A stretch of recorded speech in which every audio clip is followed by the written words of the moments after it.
All right, hi there. Hi. We're live here today at Chickamauga Battlefield. We have with us, just state your name, sir. My name is Brian Griffin. I'm with the Historic Preservation Training Center out of Frederick, Maryland, which is a division of the National Park Service. And I'm down here to work on some repairs for the restoration of the Florida monument. And primarily what we see is that currently the figure is missing a rifle sling, the trigger's missing, and there's a missing bayonet. Okay. Now, our first challenge is figuring out, what did it look like? The pieces are gone. Now, we've replaced, missing elements on a lot of bronze statuary in the past. Oftentimes, we're fortunate enough to have decent historic photographs.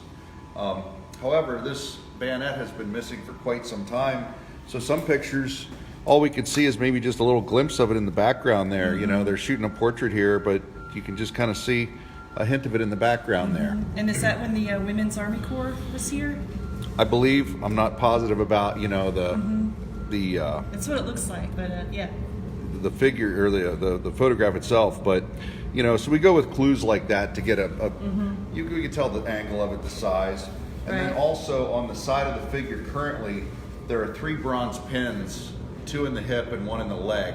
So that gives us a good indication of how it was situated. Okay. So what the first thing we did was, since we couldn't find any good historical photos, and that's usually our first plan of attack, is we got a replica bayonet scabbard and held it up in such a way that it was covering up the pins. So we're thinking, okay, well, it had to go like this because there's 2 pins in here where this would have been, and then there's 1 down here on the leg. So it makes sense, Right. And then by positioning this on the figure, we get an idea of the correct attitude that it would have hung at. And then from there, we made a paper template and located the pins on the statue. Okay. Now, this gives me the shape of what we're trying to reproduce. And it's about as accurate as we can be without any photographs, and it is based off of a replica bayonet scabbard. Okay. So after that, we have to make one in bronze. In order to make one in bronze, you need a pattern. So the sculpture was originally sculpted in clay. They would make them in clay, and then they would make a mold, okay? And then in that mold, there's a couple ways it can go. We're using a lost wax process. So you pour wax in the mold, and you make a wax replica of your pattern, okay? So what we have here is the pattern. Now I already put the first coat of mold rubber on this, but what's under here is a pattern that's crafted out of wood and modeling clay. And it has the pertinent details and whatnot. And we had to get going on this to make sure we could get it done today. So we got a coat on here. And that is what the foundry is going to use this mold to cast the bronze replica. Okay? So that's how we get it into bronze. You have to start with clay or wood, make a mold, and then you send the mold to the foundry. The foundry will cast it in bronze. We get the raw bronze pieces back and then do the finished work and match the patina on site, okay? Now, other things, some items on a statue are fabricated, and it's very common. Now we're missing a rifle sling. So here we have fabricated, not totally complete yet, but all the metalwork's there. We just need some details added, and then of course installed on the piece. Again, we looked at an actual rifle sling and took some measurements, dimensions, whatnot, and also there are some little pieces of the sling mounts still on the statue. So from those we can discern the overall length, and we know that these little leather straps would have been on there, that type of thing. And this was just fabricated directly out of sheet bronze. So we don't need to go through the casting process to render this in bronze. It's just basically flat stock anyway. Okay. And there's a good chance since the sling was kind of loose and installed like an actual real rifle sling, that the foundry in the 1800s would have made it the same way. The cast ones, they usually, if there was a cast bronze sling, it was usually molded integral into the gun, so it was part of the gun. And you can see the sling carved in, you know, but it's all one piece of bronze. And then the other ones, other foundries and other statues that had more detail, they actually had the functional, like, little sling swivel mounts and that type of thing, you know. And that's the style this is. I've made these before for other statues, but, you know, again, there is variance in the overall lengths of some of these and the style that the artist used, you know. So this will work for that. Like I say, this is fabricated at this point. A couple more details need to be added, maybe a little hint of a hook right here and a couple of like holes in the like in the leather, you know, it'll look like a belt right there. There's about 4 holes and a little hook going through. So we'll add a couple details. And then that's ready to get, the metal will be cleaned, and when I put it on the rifle, on the statue, is when I will match the patina. Because there's subtle differences. You could look at it and say, well, it's brown, you know, it's dark brown. But you want to get the same dark brown that's on there. Right. There's subtle differences. Some of them have a little bit of green coming through from previous oxidation that was on the bronze, you know. And you can replicate that? Yeah, to the best of our ability, and you know, generally do a very good job with it. You know, there's some little subtle things you can do when you add the patina. Now, what the patina is, it's a chemical process that's used to color bronze. Generally, there'll be like a dark base tone that's put down with a product called liver of sulfur, and that'll make it dark. And then from there, you can use like basically steel wool or scouring pads to lighten it up, and then that brings out your base tone. Is it generally dark or is it generally light? How much of it you rub off gets you into that tonal range. Okay. Then from there, you can go into your browns and greens and matching, you know, with things like ferric nitrate or basically some pigments. You could use cupric nitrate, but generally I like to stay away from that particular chemical outdoors because it can change color over time. So what we want is something that's very stable, you know, and we want to match what's there, and we also want it to be easy to maintain. The final thing will be a hot coat of paste wax, and the statue is heated up with a propane torch. Looks like a weed burner style torch, like you'd use around a ranch or something, you know, to burn weeds. Right. But we have them with a shorter handle, and the bronze is heated up, and you'll heat it up with your torch, and then you'll have your paste wax there, and you brush it onto the metal, and it melts out across the surface, and that creates a sealer. And that is the traditional way that bronze statuary was sealed, as opposed to a shellac or a lacquer. They didn't use like a hard, rigid material like that. The other thing is, it's easily maintained. Every so often, when the wax wears away, you can just go put more on there, you know? And wax is still used to this day for the preservation of bronze statuary in most cases. They have gotten into some lacquers in some situations, but the problem is nothing lasts forever. And when the lacquers ultimately fail, now you got to get into paint strippers and things like that to correct it and get a new coat on there. Right. So the wax is it's a cyclic maintenance program that the Park Service does, and other institutions that do have outdoor statuary collections. You know, it's just part of the regular cleaning and maintenance regime.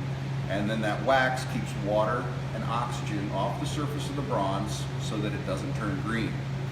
Now, I know here and at virtually every other park in the country, at some point, the statues had turned green due to lack of maintenance. So much so that a lot of people think, well, that's what color they're supposed to be. And oftentimes we'll clean and wax one, and you know, it'll have like a darker tone, and then we'll buff it and get a nice soft luster. And people actually say, oh, did you just put up a new statue? And it's like, no, this one's been here 150 years. Isn't that something? But, you know, this is what it's supposed to look like maintained. So another issue that we think about is the the difference between preservation and restoration, okay? We don't always go around and restore statues.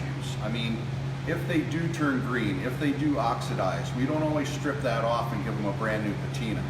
What we'll do is just clean them and wax over what's there, okay? That's the most honest surface.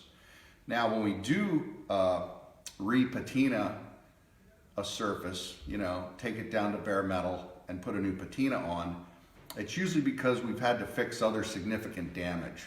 Like maybe an arm was broken off of it when a tree limb hit it, or it got bent or something, you know? And then when you're already doing that amount of invasive metal work, well, you kind of have to do a whole patina to blend it all back together again, in some cases, you know, or you've already got it down off the monument, it's in the shop, you're working on it anyway, and you might have like some big seams that you had to weld and grind, and it's going to be real shiny metal here where you were working on it, you know. So in a lot of those situations, we'll just go ahead and do a new patina. But as far as the National Park Service approach is, we try to preserve rather than restore, okay? Now, putting new elements onto statues, that kind of gets into a restoration versus preservation thing. But, you know, when something is obviously broken, it sort of evokes a sense of, you know, lack of care or vandalism. And the more of that you see around a park, the more likely more of that is going to happen. If people see that most of your monuments have things broken off of them, it doesn't look very good. It almost encourages other people. They say graffiti begets more graffiti, for instance, you know. You try to stay out ahead of that stuff. Also, it doesn't really honor the soldiers, you know, to whom the monument is dedicated. That's right. These things are still functioning. You know, if you have a relic like an authentic Civil War era rifle and it's broken, you're not going to whittle a new wooden stock and put on that thing. You know, you're not going to restore it in that sense. You're probably going to preserve it as an authentic relic. But it's done serving its purpose. Whereas these monuments are still serving their purpose. You know, they're still memorializing these events, these soldiers and whatnot. So, you know, it's important. There's grounds to maintain them. Absolutely. You know, to honor these people, to honor these events, you know, and it just, you know, looks better. And as things get lost over time, we, you know, generations go by, we'll work on a statue and someone will say, my gosh, I grew up in this town and I never saw it, you know, with that element on there. That's been broken and gone as long as I can remember, you know. So it's nice to, you know, put it back to the way it was when we can. And we go to great lengths to be as accurate as possible with what we're doing. You know, we don't just make stuff up and stick it on there. Right. And the other thing, in the instance of, say, this bayonet, we don't have any good pictures to see exactly what it looked like, okay? But we do know what a bayonet looked like. We can tell by the accoutrements on the guy that the sculptor was pretty accurate about how he represented the things. You know, the rifle's pretty accurate, the canteen, all that kind of thing. So we can assume that he saw a bayonet scabbard and made it pretty accurate. So we're going to do that. Now, if at some point in the future somebody unearths a photograph of this statue and we can actually see it clearly, and we determine that this isn't accurate, well, it's reversible. It can be removed. You know, we're going to use those 3 original pins, and if at some point in the future some better information surfaces, we will be able to make another one, say, and reproduce it in the name of accuracy. You know, if some on the slim chance. But that's another thing about the restoration work and replacing these types of things is the original historic fabric, which is the bronze from the 1800s. We don't really want to get into that. We don't want to dig into it, you know. We just want to kind of leave it there as exactly as it is. So when we attach these things, this was attached with little pins so that they hinge around, you know. Well, those pins can be slid out and put back in without, you know, say burning into the metal on the rifle itself, you know. Gotcha. Other things, however, like the trigger. This is the trigger fashioned up. The trigger's broken off. It has the trigger guard, but the trigger's broken off. This is still being kind of carved out of this piece of 1/4-inch bronze stock here. But that's going to have to be welded on. There's pretty much no other way to do it. But that's one of those things that we can look at rifles in the collection and whatnot. We can see what the trigger was supposed to look like, and there's probably not anybody's going to argue that point too much. Right, right. So getting back to what we're doing here, basically there's a clay and wood bayonet scabbard in here. Now,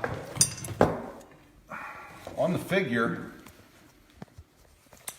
this piece will be sticking out of the top, but I already have a mold of one of these from several that I've reproduced at Gettysburg, and the scale is identical. So rather than make this out of scratch and make another mold and all that, you know, whenever possible, we like to fall back on, hey, if we have a mold for that, let's use it, you know, because it was molded off of another unit from another series of monuments. So what happens is you have this mold. Now this is a first coat of mold rubber. Now here we have a mold of a state seal of Ohio. And it's the negative. So what we had was, we had the state seal of Ohio, and we covered it with mold rubber, okay? And that's what we're doing with this. And then this plaster keeps the mold rubber from flopping around. It keeps your mold straight. Gotcha. This will have a plaster over top of it as well to hold the dimensions. Okay. But anyway, you can see when you peel this off the original bronze state seal, boom, there you go. You got the exact detail and everything. So this is what the foundry would use to reproduce this state seal in bronze. And that's exactly what they're going to, now this is flat, this is a little more three-dimensional, but it's the same, you know, it's the same process. Yeah. How long have you been doing this kind of work? I got a Bachelor of Fine Arts from Penn State in sculpture in 1989 is when I graduated. And then I immediately started working in a bronze foundry. So was making bronze statuary and did that for about 10 years, and then had my own shop for about 12 years doing architectural work and some monuments and things for artists and whatnot. And yeah, then got with the Park Service about 6 years ago and have been primarily doing this type of work. So yeah, since the late 80s. So great.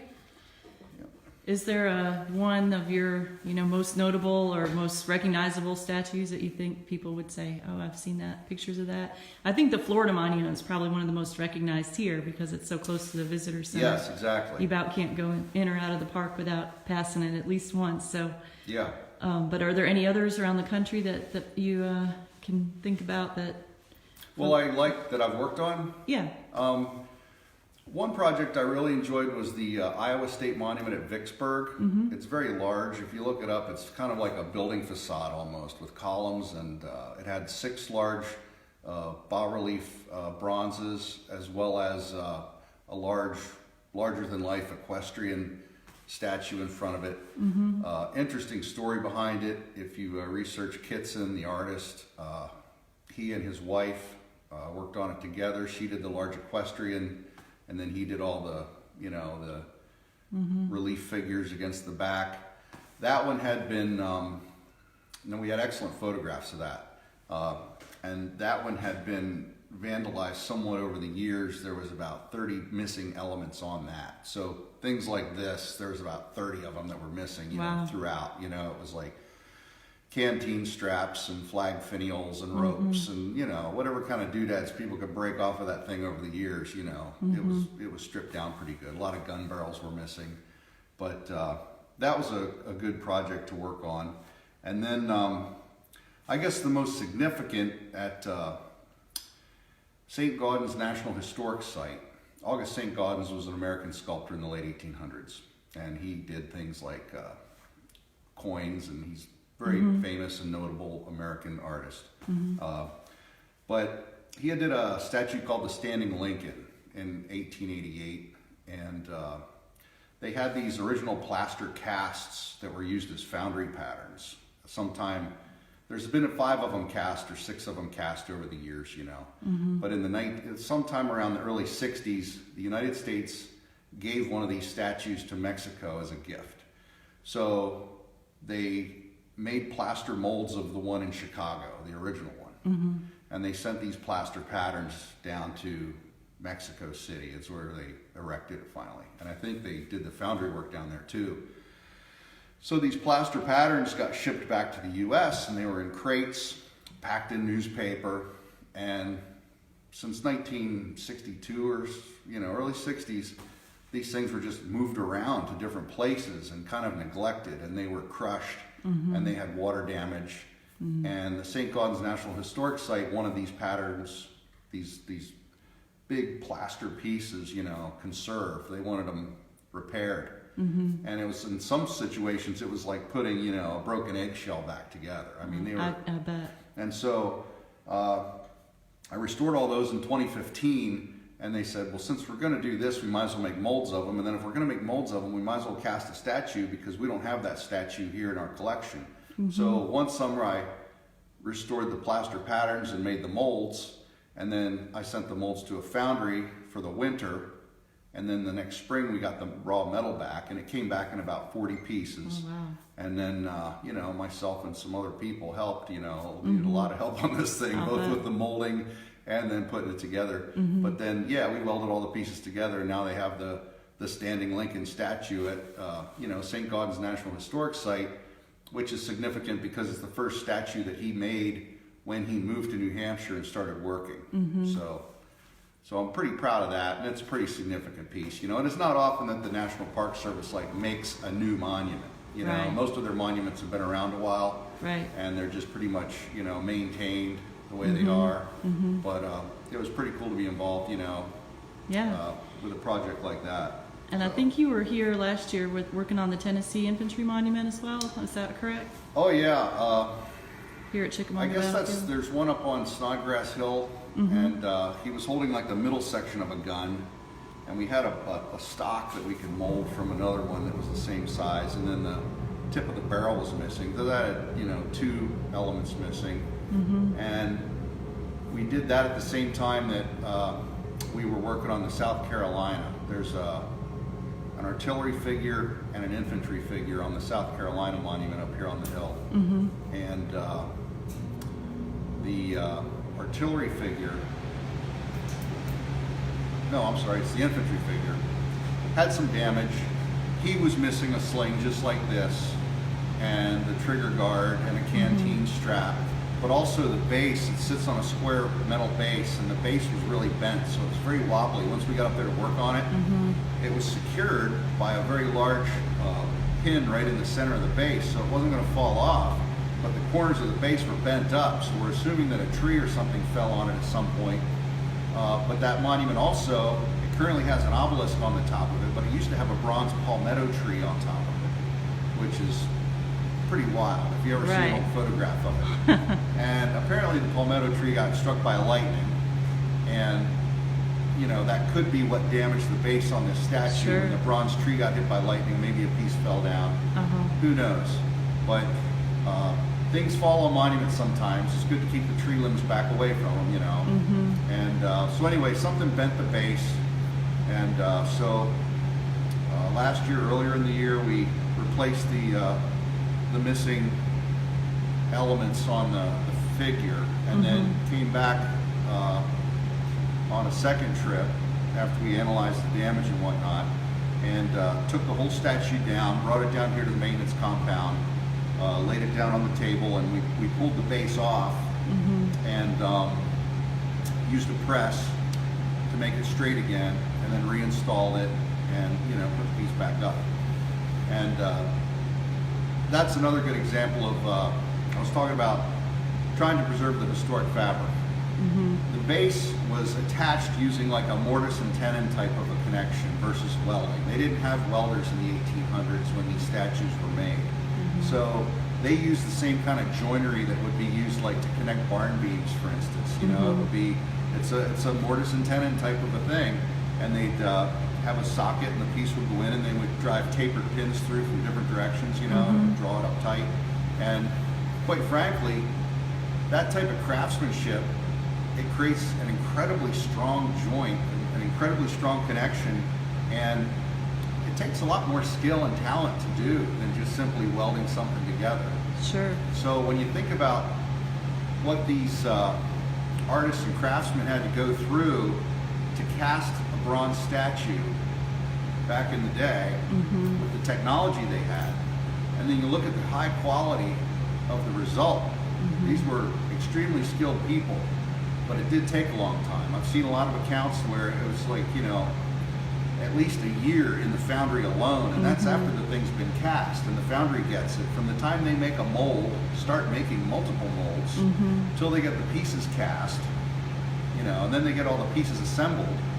We're talking at least a year in a lot of instances. That's So amazing. yeah, so that's one of the things that I think more about, that being on this side of the bronze. Some people are looking at the military history. I'm looking more at the art history, you know, and I have an appreciation for what went into crafting these objects, you know.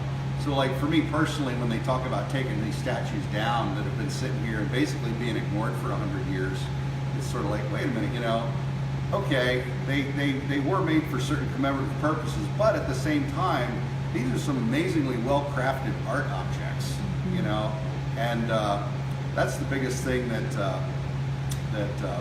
bothers me, is like all that work and all that craftsmanship. Let's not just, if you want to move it, let's come up with an agreement there, but don't knock it down. You know, don't destroy it.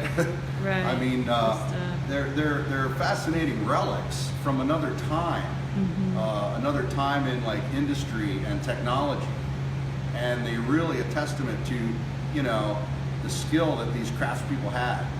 That, as well as the, you know, the stone bases and the stone carvings that you see at these battlefield sites, especially. I mean, just the kind of talent that's like very, very rare today. So it's just neat to be able to you know, interact with that type of stuff, and you know, be around it on a daily basis and contribute towards preserving it. Well, we appreciate what you do, and glad to have you here at Chickamauga and Chattanooga National Military Park. I always love coming down here. Well, we'll look forward to the next project, but I want to take a minute to thank all of our supporters who fund work like this, and Yes. see the value in restoring these landscapes and monuments to their historic authenticity as much as possible, or Oh, yes. when appropriate. But it's the not people who easy provide work. the funding and the donations, that's like 9/10 of the project right there. And once that happens, you know, it makes all of us happy, and we're happy to help out and, you know, try to make these things happen. Well, So, thank you, sir. all right. Take care.